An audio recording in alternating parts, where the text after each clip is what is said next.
Um, okay, I guess we can start. Assalamu alaikum warahmatullah, everyone.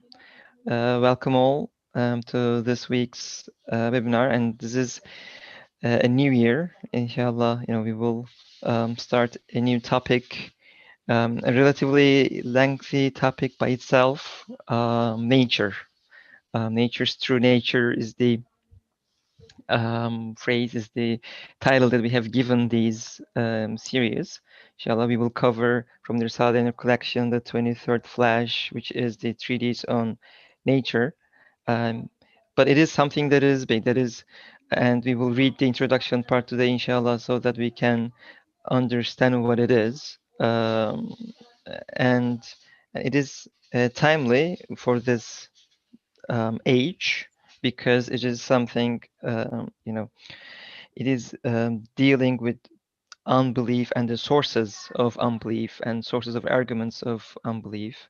It can also get deep. So in that sense, I think we will take a few weeks to unpack this. And inshallah, before we start, I would like to also say, going forward, we will try to be more interactive. This week could be similar to previous weeks, but inshallah, in the coming weeks, um, our desire is to make this format a bit more open, in the sense that we will send this text that we will going to be reading in advance, and we will ask the audience to have verbal comments if they have some, we will inshallah follow up with an email to you guys, and some, in terms of instructions on how to do that in the coming weeks. For this week, inshallah, you are always welcome to ask questions through chat, and inshallah we will try to address them as we go. So as I said, the topic is something that is timely in this age, because there is lots of confusion, also on Muslims' minds, as well as all the believers, because it appears that the notion of belief in God it appears to be in contradiction with how science is trying to explain certain things.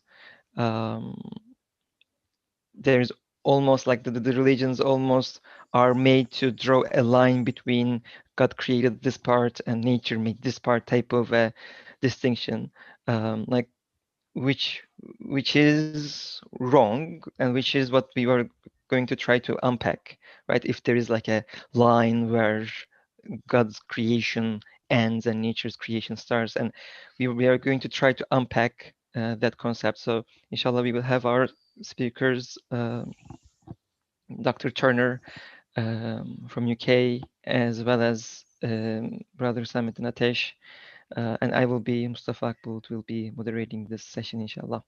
So to jump on it, as I said, we will be covering the 23rd Flash. Inshallah, I'll read the first part of this, and inshallah, we can then start unpacking. Bismillah ar-Rahman ar-Rahim, the 23rd Flash on nature. This treatise puts naturalistic atheism to death with no chance of reanimation, and totally shatters the foundation stones of unbelief. It explains, comprising at least 90 impossibilities, just how unreasonable, crude, and superstitious is the way taken by those naturalists who are atheists. Thus, it occurs to one, how is it that those famous and supposedly brilliant philosophers, scientists, accepted such a blatantly obvious superstition and continue to pursue that way? Well, the fact is they could not see its reality. What occasioned the writing of this treatise were the attacks being made on the Quran by those who called everything that their corrupted minds could not reach a superstition, who were using nature to justify unbelief, and were vilifying the truths of belief in a most aggressive and ugly fashion. Those attacks stirred up in my heart an intense anger which resulted in those perverted atheists and falsifiers of the truth receiving vehement and harsh slaps. Otherwise, the way generally followed by the Risale-i Nur is a mild, polite, and persuasive one. Bismillahirrahmanirrahim. قالت رسلهم أفي الله شك فاطر السماوات والأرض. In the name of God, the Merciful, the Compassionate, they prophets said, is there any doubt about God, creator of the heavens and the earth? So this is an ayah from the Quran. By declaring through the use of a rhetorical question that there cannot and should not be any doubt about God Almighty, this verse clearly demonstrates the divine existence and unity. Introduction. O man, you should be aware that there are certain phrases which are commonly used and imply unbelief. Or maybe I'll stop here and then we can cover that part on the second half because there are quite a few things here that we might need to cover because I guess we started with something that is relatively bold in this page where Said Nursi says this treatise, these arguments that's going to be discussed here, is um, like blow to the sources of naturalistic atheism, that it shatters its foundation. So it's a bold statement. Of course, the best way to explain it is to go through the text. So inshallah, this will also be unfolded in the following weeks, inshallah. But I would like to, give a chance for our speakers to talk about this bold claim um, and like why maybe this age is particular or is different than in terms of the threats that the religion or belief has seen when compared to other ages, let's say 200 300 years ago. Maybe we'll start with Dr. Turner. Would you like to start, inshallah? It's Bismillahirrahmanirrahim.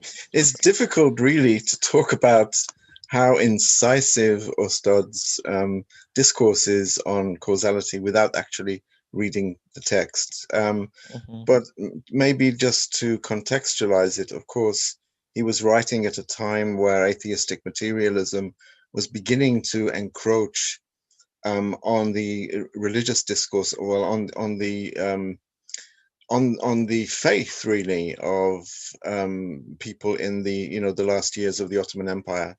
He saw that atheistic materialism basically was the default setting of the new elites who were trying to reform the Ottoman Empire, of course, first by destroying it.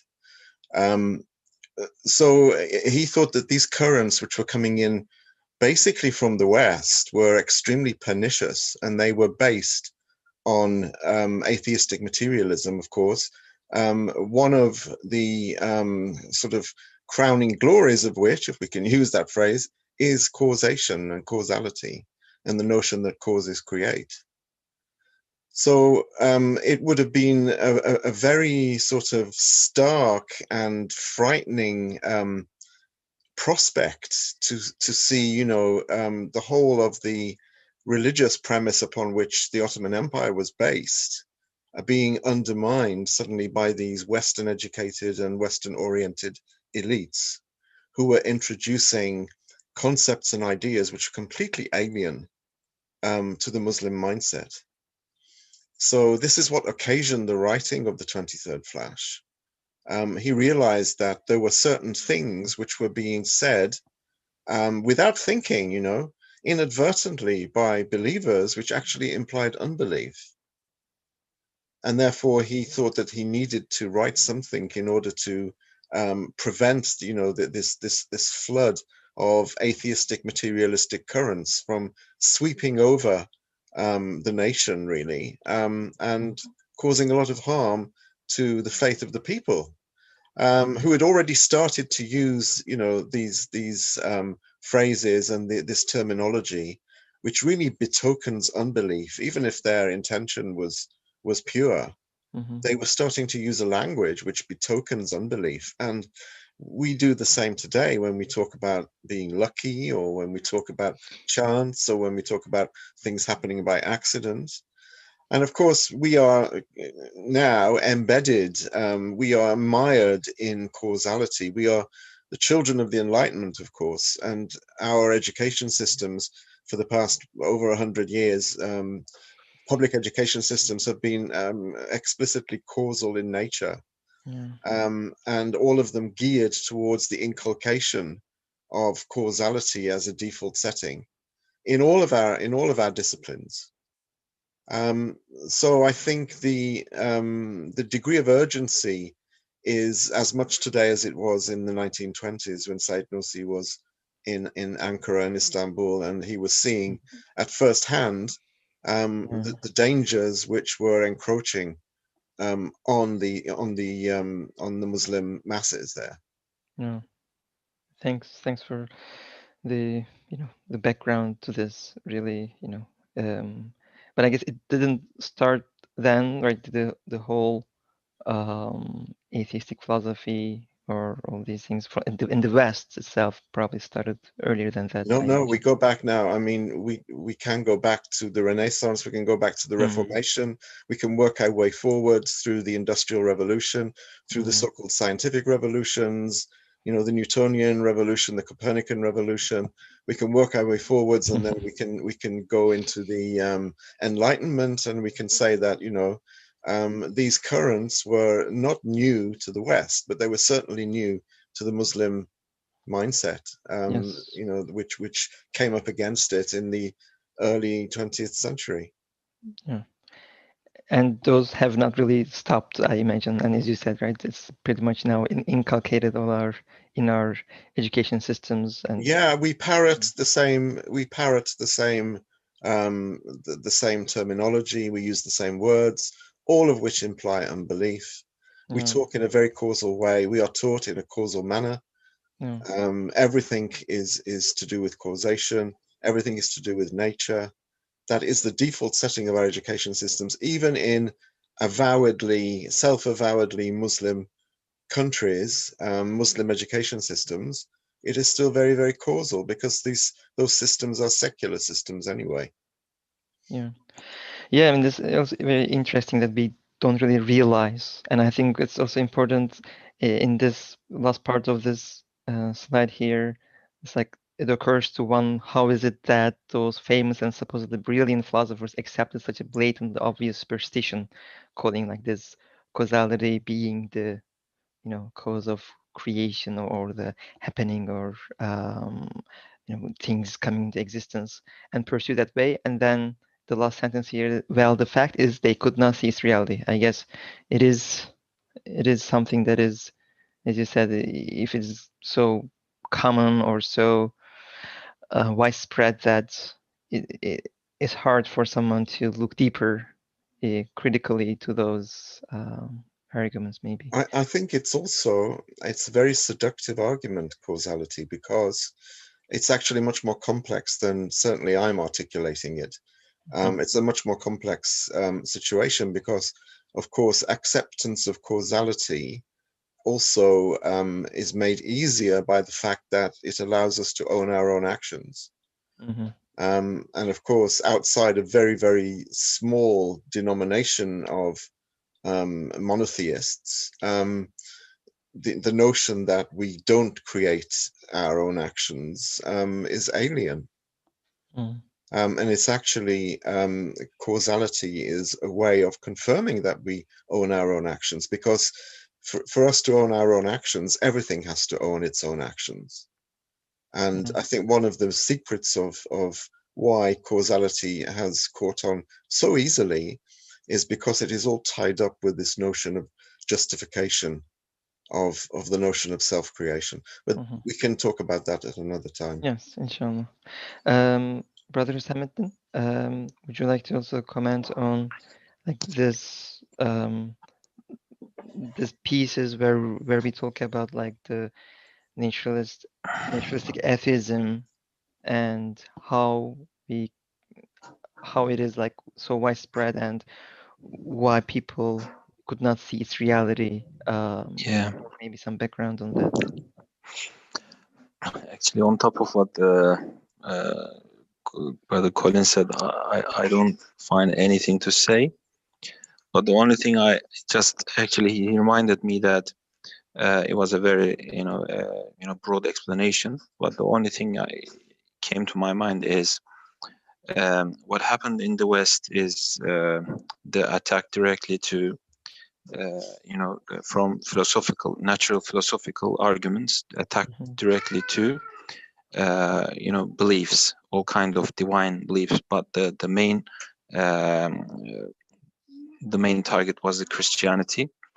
But when it was imported directly, the same arguments without even thinking about how they are uh, arranged when directly imported to our Muslim contexts.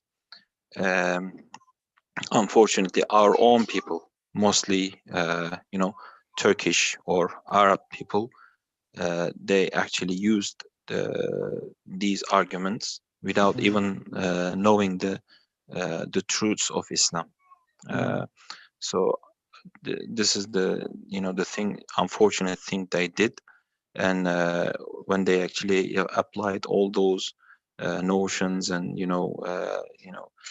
and one other thing Ustad actually clearly says here, uh, although there are many atheist people and since the beginning of the time, and but when they are not attacking directly your belief in a systematic way, I mean, there's no such way of responding them in the same way as that do, and he's saying so. But in this time, it's kind of a clash, and it's kind of a clash. So I think they actually felt so much threatened that in order to continue and improve or develop their method of unbelief, they actually found it necessary to attack the creator, the belief of the creator. And I mean, that's why, I mean, they were desperate, as far as I understand, and which actually is causing a great I mean, at the side of the believers, there has to be a strong response in Yes. order to preserve believers position, as well as to give them a reasonable and sound evidence. Yeah, these are all that I can say Yeah. at this Thank you. point. Yeah. Thank you. Great context and great explanation on how Muslim world was actually exposed to these, and as you said, taking some of these ideas without even realizing where they might lead to. Um, um, so going forward in the text, again, interestingly, like in this page, in the first slide here, in this paragraph, Bediüzzaman calls the way of the naturalists, or the people who are those aggressive atheists, as what they believe as the explanation of how the universe works, as a superstition. And of course, on the other hand, interestingly, religion is called a superstition because, again, something that's interesting is everything their corrupted minds could not reach a superstition. That's what they called the religions or the belief in God.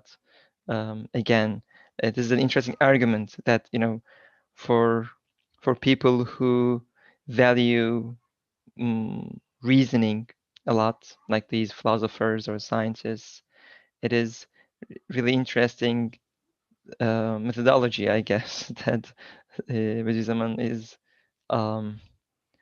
adopting here, where he is actually charging them with the superstition themselves, or that they cannot really think deeply enough. Again, going forward, I guess the last part is pretty much like a warning that, you know, it is because since this, we can go into the methodology of this actually in the sense that by reading maybe these, we can go into the methodology of this text, because I think it is important to get out. So maybe I'll read through this as well, and then we can also, in combination with, you know, all these, you know, the backgrounds on some of these naturalistic ideas, we can talk a little bit about like the methodology of this text, because, you know, I think this is an important thing to get out, because the methodology is, as I see it, is to disprove the claims by those atheists in order to prove the point. So maybe I'll read through this, and then also this also points, I guess, is related to what Dr. Turner has said about different things that we Muslims utter without realizing where they go, some of these phrases. So I'll read through this, and then inshallah we can discuss those. Oh man, introduction. Oh man, you should be aware that there are certain phrases which are commonly used and imply unbelief. The believers also use them, but without realizing their implications. We shall explain three of the most important of them. The first, causes create this. The second, it forms itself, it comes into existence and later ceases to exist. The third, it is natural. Nature necessitates and creates it. So these are the three phrases. Indeed, since beings exist, and this cannot be denied, and since each being comes into existence in a wise and artistic fashion, and since each is not outside time, but is being continuously renewed, then, O falsifier of the truth, you are bound to say either that the causes in the world create beings. For example, this animal, that is to say, it comes into existence through the coming together of causes, or that it forms itself, or that its coming into existence is a requirement and necessary effect of nature, or that it is created through the power of one all-powerful and all-glorious. Since reason can find no way apart from these four, if the first three are definitely proved to be impossible, invalid, and absurd, the way of divine unity, which is the fourth way, will necessarily and self-evidently and without doubt or suspicion be proved true. So, Charlotte, maybe, you know, I'll go back to you, Colin Hocam, because it is, you mentioned that Muslims also utter these words when you were explaining, and I guess I would like to also ask like this methodology where the three ways are being enumerated, and the fourth way, you know, whatever is remaining is belief. Can we analyze this a little bit, maybe? If you can go back to Sure. the rhetorical question, which is in the verse. That's right. The prophet said, "Is there any doubt about God, creator of the heavens and the earth?" I think the first thing to note is this rhetorical question. And I think the rhetorical question is interesting because you don't have to know who the creator is to know that there is a creator. You know, the existence of a creator to bring things into being would seem to be what they call a brute fact. You know, it's something on which we are all innately in concurrence. We all concur with this idea. It's not something that we need to debate or argue because it's something that we know instinctively. If there is existence, there is an existence giver or an existence enabler, even if it is that thing itself. And we know from our own experience and from our own understanding that things do not create themselves. Again, I will touch on that. We live in such close proximity to, as I've said, to causes and to the causal process that there is no way that this reality could have escaped our attention, you know, that existence requires an existence giver. This, again, is a dictate of causality itself. There has to be a cause. The argument, of course, is who is or what is that cause? Now, Quran, of course, is saying, is there any doubt that, there is a creator who we name Allah? So this rhetorical question is interesting, because is this something that we know a priori, Is this something that we don't need to be taught? I think it is, to be honest. It's something that none of us would ever think twice about trying to prove. If there is something on the table, if there is an item or an object on the table, someone has put it on the table. If a woman is pregnant, the child has a father. It's not something that we question. If the pavement is wet, at some point, rain or some other liquid has fallen on it. These things seem to me to be axiomatic and so blindingly obvious that there is zero necessity for logical evidence to be submitted for intellectual scrutiny. So what Ustad is doing here, he's starting this whole discourse, this whole argument, with a statement of the blindingly obvious. If there is a thing or existence, there has to be an existence giver, an existence enabler. And the whole debate is about which existence giver or existence enabler is worthy of the name creator. Now, he, of course, is exploring here naturalistic atheism, which, of course, is the wolf at the door, in a sense. It's the enemy on the horizon. And he does this through subjecting to scrutiny a number of phrases which believers use, which actually imply unbelief, but without their realizing it. And I hear people using this all the time, these and similar phrases. And these phrases are: causes create this. That's the first proposition. Yes. The second is it creates itself. In other words, things come together and they form themselves into something else. And the third one is nature creates things. And what Ustad does, he sets up these three propositions in a way which leaves the reader under no illusion at all that there are no alternatives to these three propositions except one. And that's namely that God creates things. Yeah. If we can dismiss these three alternatives, then that fourth must be the proposition which is the only acceptable proposition. There are no other alternatives. And I think this is his methodology, is to lay on the line the possibilities, and then to one by one go through them and prove all of them wanting, and then to say, well, our fourth possibility, which we set out at the beginning of the argument, is the only solution. So Nursi's treatise on nature is an exploration of each of those erroneous suppositions, and the objective is to show each of them up as false. Yeah. Great, thanks. Brother Husamettin,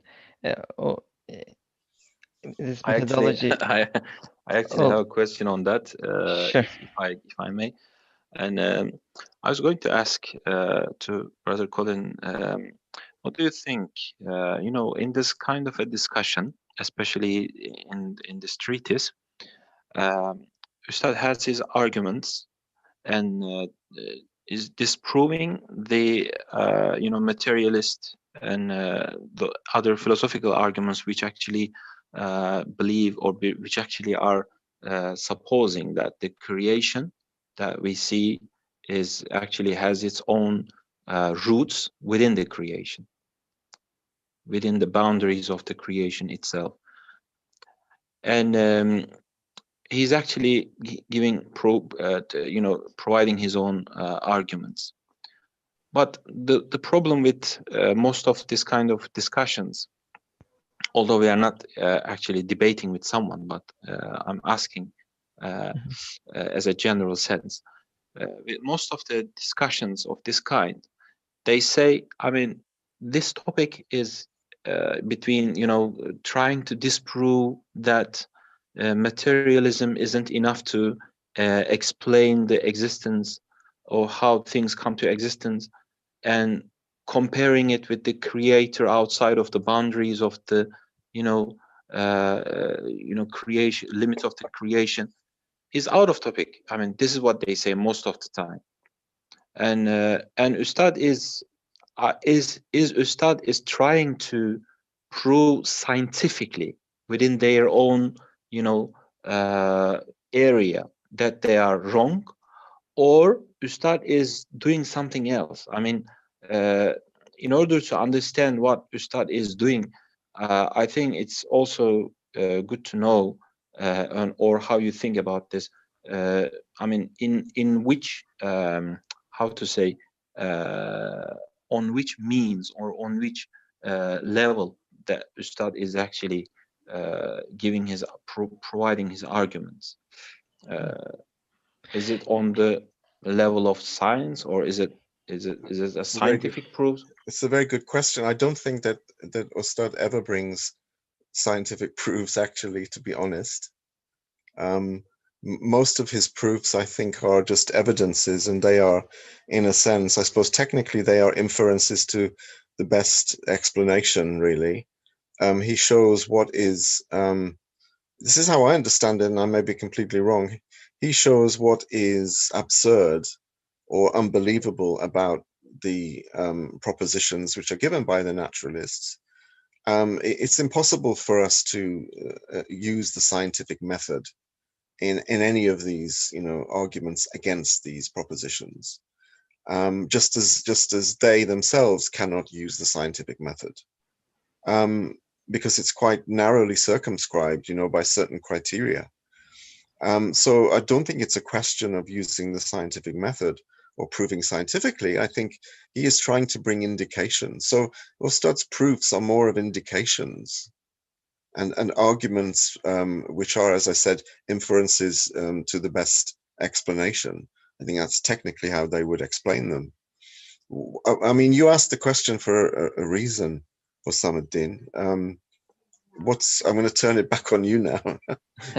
No, maybe I can also add to that question to Please. even open this up even further, is that because we do see some of these arguments, right? I mean, because the methodology that is followed in the Risale-i Nur by Nursi is evidently different than in some of the other things that we see about, like, proving the existence of a creator. And as Brother Samet pointed out, they appear to be more to exploit different gaps in the scientific explanation of things, almost like accepting some of the arguments. So, but this type of arguments, right, this seems to be a bit different and a bit on a more fundamental level, without going into that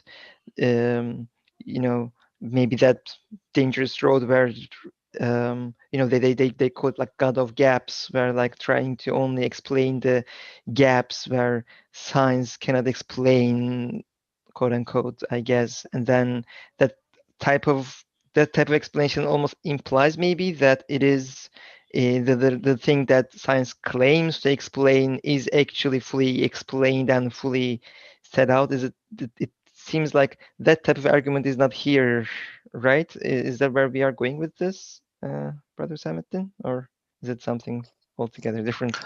No, thank you. I mean, you explained very well. I actually had the similar kind of, perception, and I was actually thinking in the same way before I realized that the whole thing is completely different.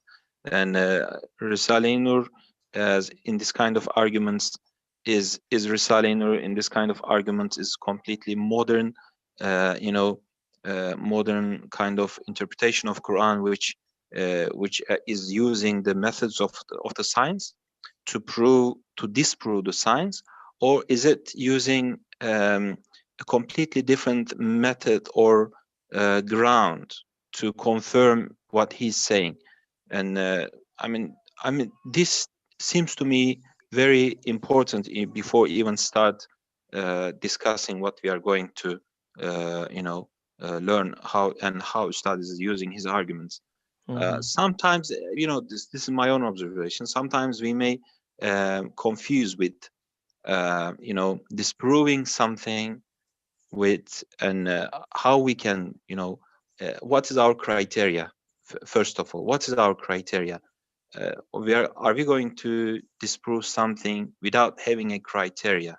First of all, and I mean, these things actually are coming to my mind when I'm always reading this treatise, and I find important to.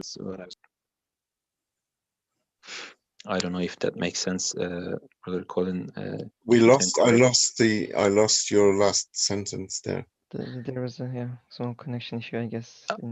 Did you not hear what I said? The only last sentence, pretty Just much. the last few words we didn't hear. Yeah. Oh, okay. Maybe I was okay. But at least have the ones that you heard. Does that make sense? Yeah. Yes. Yeah. Maybe you can short circuit this whole conversation by telling us, do you think that Ustad's proofs, first of all, are proofs in the real scientific sense of the word? I would contend that they're not. Yeah. This is what I believe so.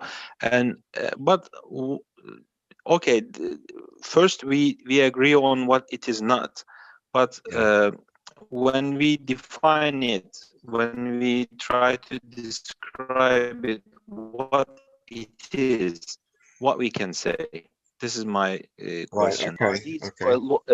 They are not logical proving. Okay, what is reasoning in the sense of disproving this materialist arguments? No, I think that he does use logic. He uses logic, but he doesn't use scientific proof.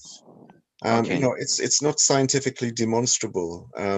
He doesn't use the scientific method clearly. But he does use logic and he uses reason.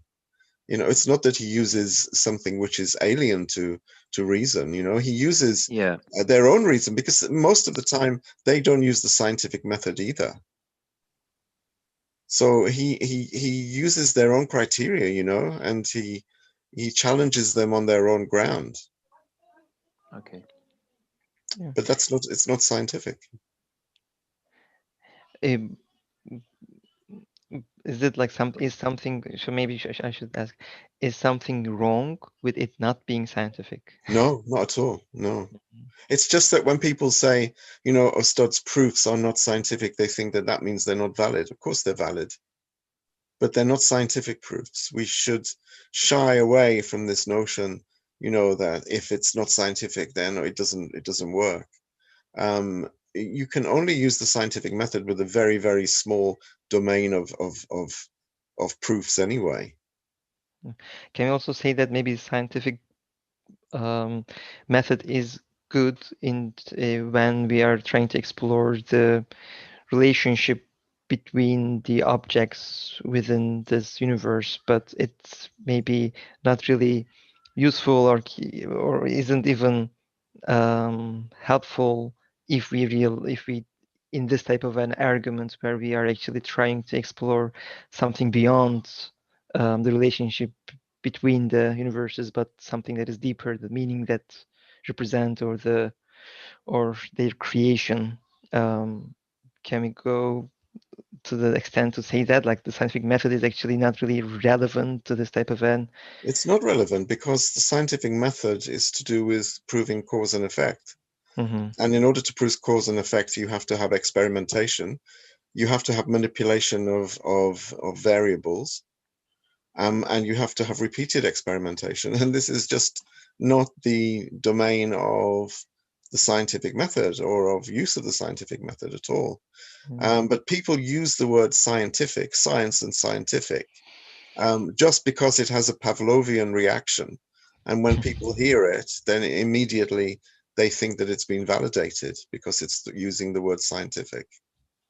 So, but mostly this is just smoke and mirrors, it's an illusion. What is passed off as science most of the time is pseudoscience anyway. And what is passed off as the scientific method isn't. because it's not. Scientific method has to do with proving cause and effect. Mm. Yeah.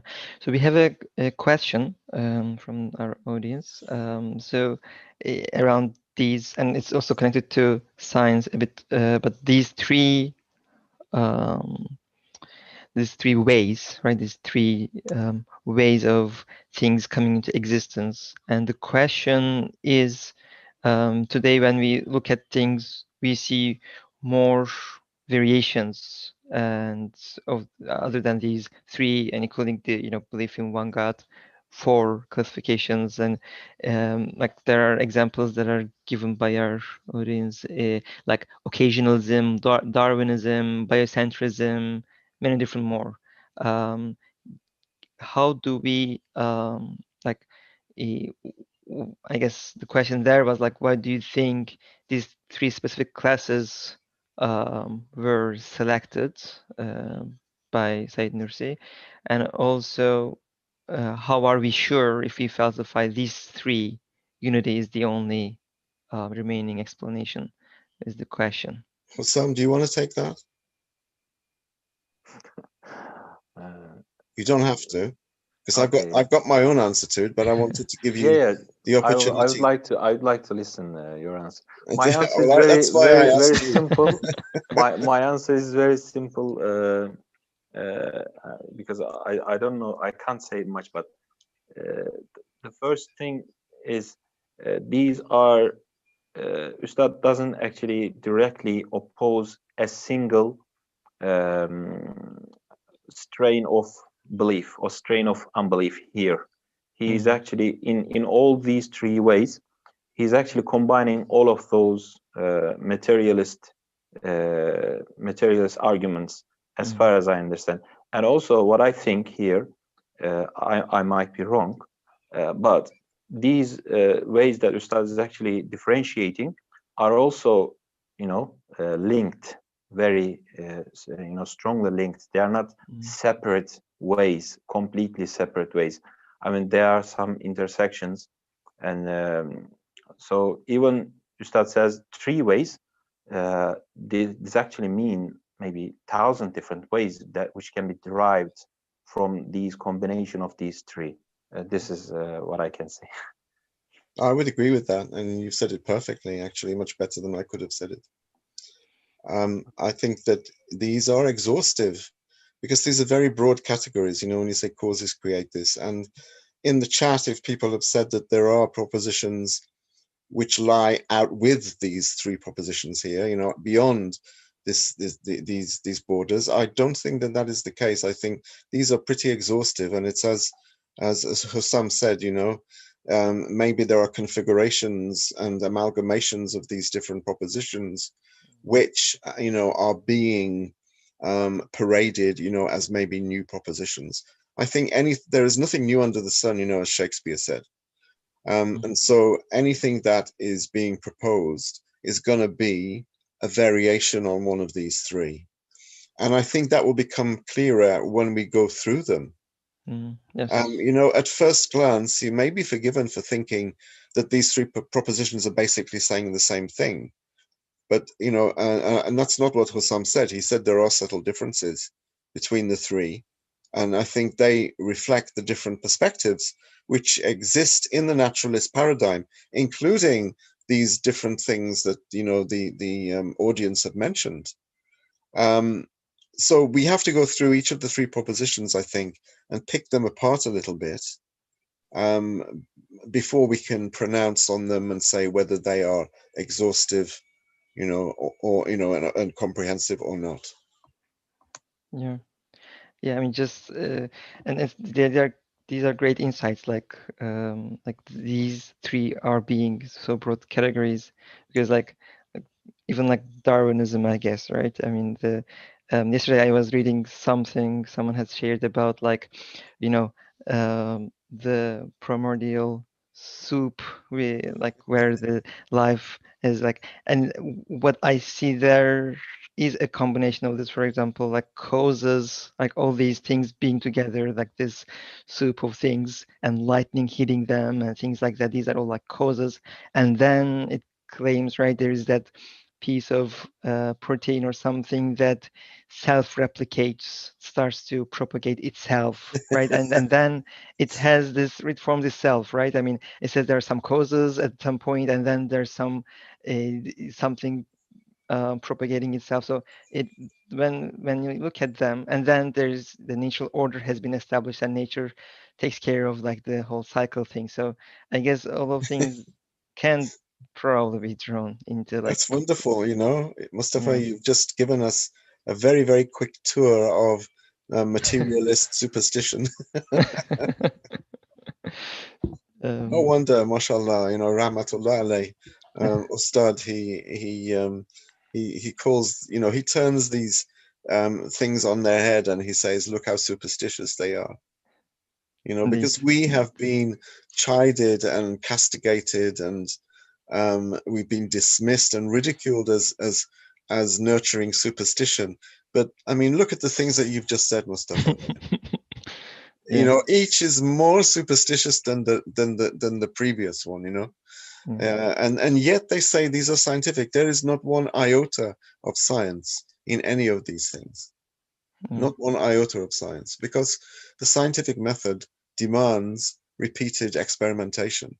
And there are so many fields of so-called scientific endeavor which can never be raised above the level of pseudoscience because they cannot experiment. And this is why they keep changing the borders, they change the goalpost, they change the definitional goalpost by saying, no, well, science means this. Science doesn't mean that, it means this. Science can now mean anything they want it to mean, because they have brainwashed us so much into, as soon as we hear the word science, we want to make ruku, you know? That's the case. Unfortunately, it's a magic word. Science is a magic word. It has magical properties. And they know this because this is used all the time. You heard Boris Johnson, well, maybe you didn't, but we did. We heard Boris Johnson the other day saying how miraculous science was, you know, with the vaccine for coronavirus, thanks to the miracle of science, you know. Now, is this not idolatry? Is science, is it a person that has worked a miracle? You know, first of all, there is this logical fallacy, the reification fallacy. They build out of science a person. No, I mean, this is just so ridiculous. And Ustad knows this. And what he's done, he's encapsulated all of their stupidity and he's portrayed it in 3 propositions. Yeah. And there's a lot of overlap, as Hussam said. There's a lot of overlap, but basically, you know, they are different things, and it just covers a whole wide variety of superstitions and you know, idolatrous rubbish, basically. Yeah, and I guess like I will have another question about all these premises that Ustad gives, but before that, maybe one thing that can we say that like with these things, right? I mean, especially when we put out these different phrases and how Muslims also use it. One thing that I personally realize is that it's not like Muslims are exempt from all these doubts or exempt from unbelief. Even if we think we are in belief, we might be actually uttering things and even believing in our hearts on things about like that that is not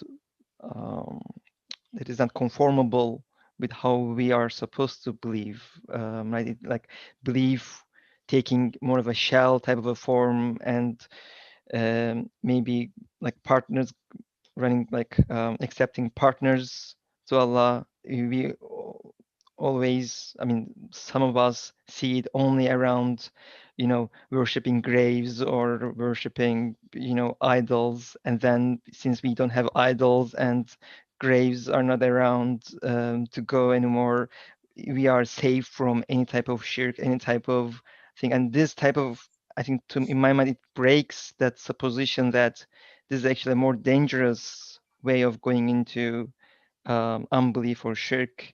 So, and Muslims are not really exempt from the dangers of going into unbelief. I mean, can we say a few words on this part, because this kind of made me realize that we are the worst perpetrators.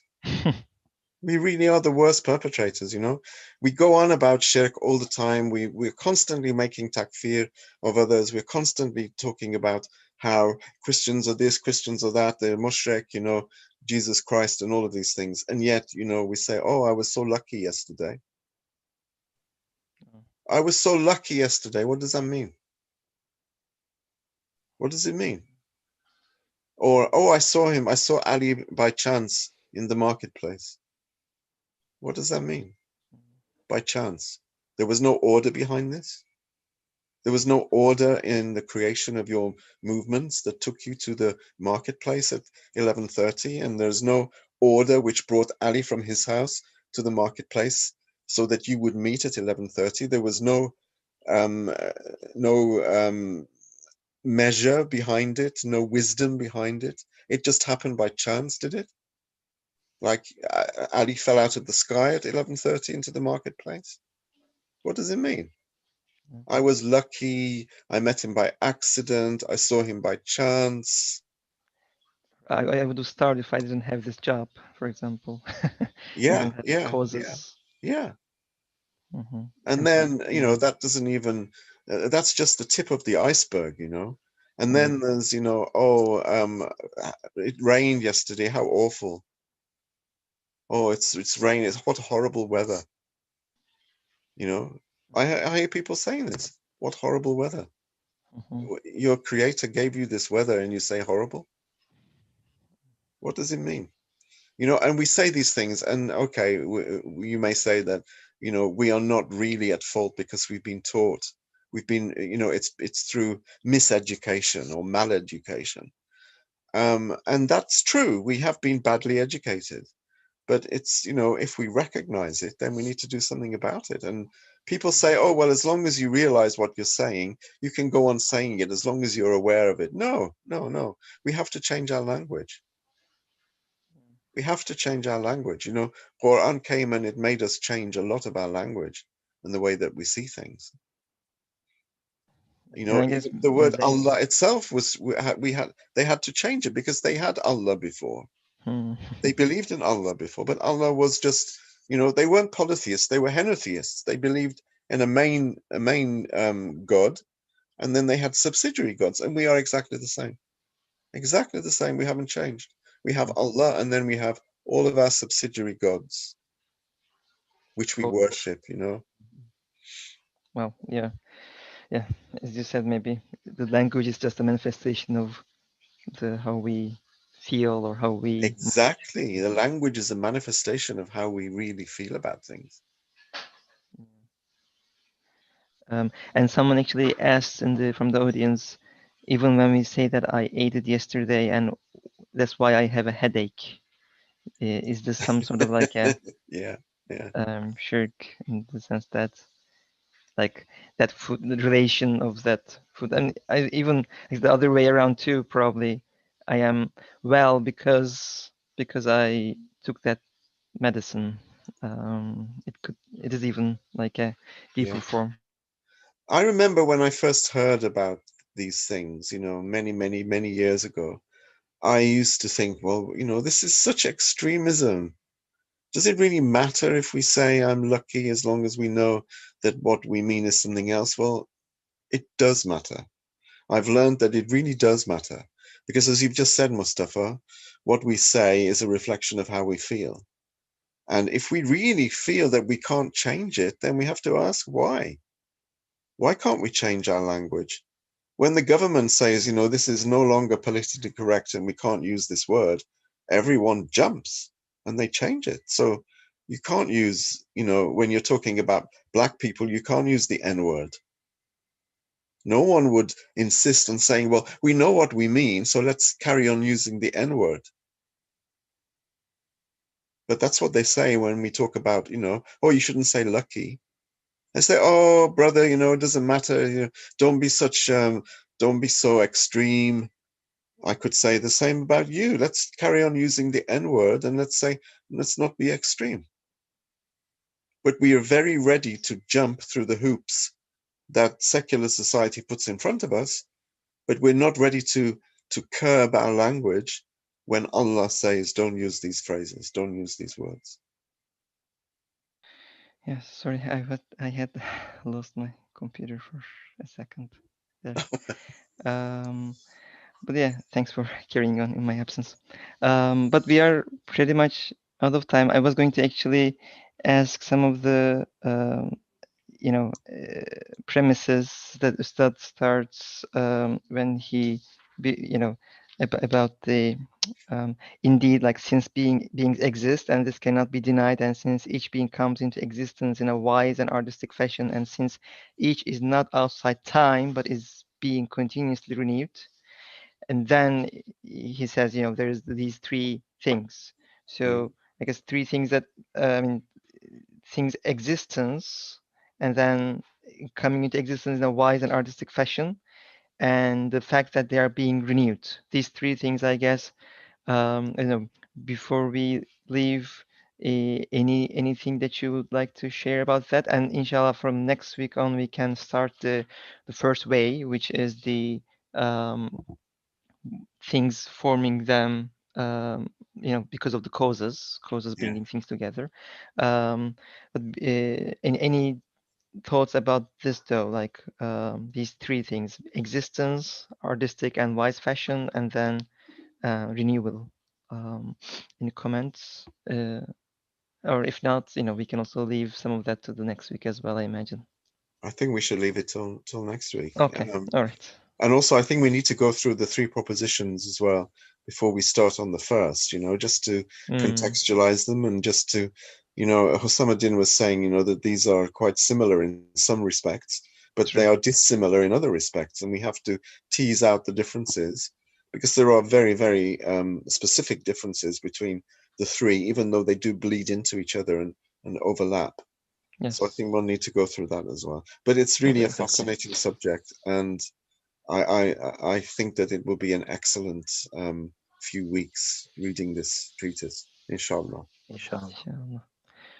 All right. Jazakallah khair for joining. Thank you very much, Brother Colin, Brother Samettin. Inshallah, You're welcome. next week we'll try to have a more interactive format. We'll share more details